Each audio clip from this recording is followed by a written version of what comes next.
அட்டகாசமான டேஸ்ட்டில் குழந்தைங்களுக்கெல்லாம் ரொம்ப பிடிச்ச சிக்கன் பாப்கார்ன் ரொம்பவே ஈஸியாக நம்ம வீட்டிலே எப்படி செய்யுதுன்னு பார்க்கலாம் வாங்க. Welcome to Ooty cooking channel. Chicken popcorn செய்யறதுக்கு நான் இன்னைக்கு 250 கிராம் அளவுக்கு சிக்கன் பீசஸை இந்த மாதிரி சின்ன சின்னதாக வெட்டி வாங்கிட்டு வந்திருக்கேன். எலும்பு இல்லாமல் எடுத்துக்கோங்க, அப்போ தான் சிக்கன் பாப்கார்ன் சாப்பிட்றதுக்கு ரொம்ப நல்ல டேஸ்ட்டாக இருக்கும். முதல்ல இந்த சிக்கனில் மசாலா சேர்த்து நல்லா மேரினேட் பண்ணி எடுத்துக்கலாம். நான் இங்கே ஒரு முட்டை எடுத்திருக்கேன். 250 கிராம் அளவுள்ள சிக்கனுக்கு ஒரு முட்டை சேர்த்துருக்கேன். கூடவே தேவையான அளவு உப்பு சேர்த்துக்கலாம். நான் 1 டீஸ்பூன் அளவுக்கு பிங்க் சால்ட் சேர்த்துருக்கேன். கூடவே 1 டீஸ்பூன் அளவுக்கு மிளகாய் தூள் சேர்த்துருக்கேன். கூடவே 1 டீஸ்பூன் பெப்பர் பவுடர். இது கூடவே 1 டீஸ்பூன் அளவுக்கு இஞ்சி பூண்டு பேஸ்ட் சேர்த்துருக்கேன். கூடவே 1 teaspoon soya sauce, 1 teaspoon chilli sauce சேர்த்துருக்கேன். நான் இன்னைக்கு கிரீன் சில்லி சாஸ் எடுத்திருக்கேன். நீங்கள் ரெட் சில்லி சாஸ் வேணாலும் சேர்த்துக்கலாம். நான் இங்கே 1/4 கப் அளவுக்கு காய்ச்சி ஆற வச்ச பால் எடுத்திருக்கேன். இது கூடவே 1 டீஸ்பூன் அளவுக்கு லெமன் ஜூஸ் சேர்த்து லைட்டாக கலந்து விட்டிங்கன்னா அந்த பால் திரிஞ்சு வரும். லெமன் ஜூஸ்க்கு பதிலாக உங்ககிட்ட வினிகர் இருந்தால் வினிகரும் சேர்த்துக்கலாம். பாலில் லெமன் ஜூஸ் சேர்த்து நல்லா கலந்து விட்டதுக்கப்புறமா பால் இந்த அளவுக்கு நல்லா கர்டில் ஆனதுக்கப்புறமா அந்த பாலை இந்த சிக்கனோட சேர்த்துக்கோங்க. பால் சேர்த்ததுக்கப்புறமா சிக்கன் எல்லாத்தையுமே இந்த மசாலாவோட நம்ம நல்லா கலந்தெடுக்கணும். இந்த மசாலா எல்லாமே சிக்கனோடையும் இந்த பாலோடையும் நல்லா ஈவனாக மிக்ஸ் ஆகி வரணும். அந்த அளவுக்கு நல்லா கலந்து எடுத்துக்கோங்க.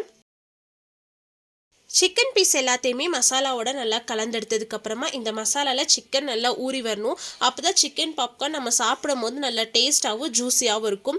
குறைஞ்சது 4 மணி நேரமாச்சு இந்த மசாலாவில் ஊற வச்சு எடுத்துக்கோங்க. ஒருவேளை உங்களுக்கு டைம் இருந்தால் நைட்டே மசாலாவில் நல்லா கலக்கி ஃப்ரிட்ஜில் வச்சுருங்க. அடுத்த நாள் காலையில் எழுந்திரிச்சு நம்ம செய்கிறப்போ இன்னும் நல்லா டேஸ்ட்டாக இருக்கும். அடுத்தது சிக்கனை கோட் பண்ணுறதுக்கு நாம் மாவு ரெடி பண்ணிடலாம். அதுக்கு நான் இங்கே 1 கப் அளவுக்கு மைதா மாவு எடுத்திருக்கேன். இது கூடவே 1/2 கப் அளவுக்கு கார்ன்ஃப்ளவர் மாவு சேர்த்துருக்கேன். எந்த அளவுக்கு நம்ம மைதா எடுக்கிறோமோ அதில் பாதி அளவு கண்டிப்பாக கார்ன்ஃப்ளவர் மாவு எடுக்கணும். இது கூடவே 1 டீஸ்பூன் அளவுக்கு மிளகாய் தூள் சேர்த்துருக்கேன். கூடவே 1 டீஸ்பூன் அளவுக்கு உப்பு சேர்த்துக்கலாம். கூடவே 1 டீஸ்பூன் அளவுக்கு நான் மேகி மசாலா சேர்த்துருக்கேன். இந்த மசாலா எல்லாத்தையுமே மாவோட நல்லா ஈவனாக மிக்ஸ் பண்ணி எடுத்துக்கோங்க. நீங்கள் மேகி மசாலாவுக்கு பதிலாக 1 டீஸ்பூன் அளவுக்கு கரம் மசாலா வேணாலும் சேர்த்துக்கோங்க. அப்படி இல்லாட்டினா 1 டீஸ்பூன் அளவுக்கு சிக்கன் 65 மசாலா வேணாலும் சேர்த்துக்கலாம். அதுவும் ரொம்ப நல்ல டேஸ்ட்டாக இருக்கும். சிக்கனை கோட் பண்ணி எடுக்கிறதுக்கு மாவு ரெடியாக இருக்குது. இது இருக்கட்டும். சிக்கனும் மசாலாலாம் நல்லா ஊறி வந்திருக்கு. நான் 4 மணி நேரம் சிக்கனை ஃப்ரிட்ஜில் வச்சு எடுத்திருந்தேன். ஃப்ரீசரில் வைக்காதீங்க. ஃப்ரீசரில் வச்சு நாம் செய்யும் போது சிக்கன் வேகிறதுக்கு ரொம்ப டைம் எடுக்கும். நீங்கள் ஃபஸ்ட் ரவுண்டு எந்த அளவுக்கு சிக்கன் பீசஸை மட்டும் எண்ணெயில் பொரிச்சு எடுக்கிறீங்களோ அந்த அளவுக்கு சிக்கனை மட்டும் மசாலாலேருந்து எடுத்து இந்த மாவில் வச்சுருங்க. இந்த சிக்கன் எல்லாத்தையுமே மாவில் நம்ம நல்லா கோட் பண்ணி எடுக்கணும். மாவில் நல்லா திருப்பி எடுங்க. சிக்கனை ப்ரெஸ் பண்ணாதீங்க.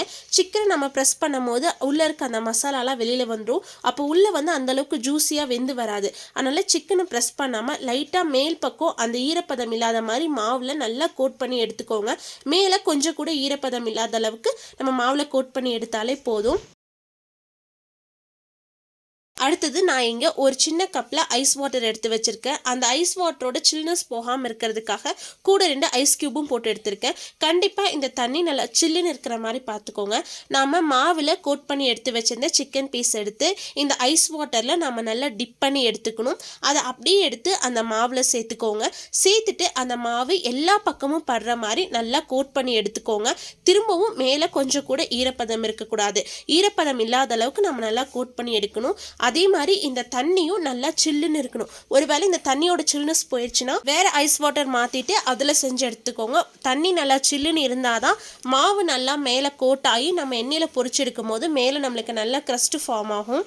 சிக்கனை மாவில் நல்லா கோட் பண்ணிவிட்டு வேறு ஒரு பிளேட்டில் எடுத்து வைக்க வேண்டாம். இதே பிளேட்லேயே எடுத்து வச்சுருங்க. நம்ம எண்ணெயில் பொரிச்சு எடுக்கிற டைமில் எண்ணெய் நல்லா சூடானதுக்கப்புறமா ஒரு டீ மாவில் நம்ம நல்லா கோட் பண்ணிவிட்டு லைட்டாக ஆட்டினோம்னா இந்த எக்ஸ்ட்ரா இருக்க மாவெல்லாம் விழுந்துடும். அதை அப்படியே எடுத்து நம்ம எண்ணெயில் பொரிச்சு எடுக்கணும். அப்போ நம்மளுக்கு நிறைய க்ரஸ்ட் ஃபார்ம் ஆகும். சிக்கன் பாப்கார்ன் செய்யறதுக்கு சிக்கன் எல்லாமே மாவில் கோட் ஆகி ரெடியாக இருக்குது. இனி நாம் எண்ணெயில் பொரிச்சு எடுக்கலாம். எண்ணெய் நல்லா சூடானதுக்கப்புறமா ஒவ்வொரு பீஸாக மெதுவாக எண்ணெயில் சேர்த்து பொரிச்செடுங்க.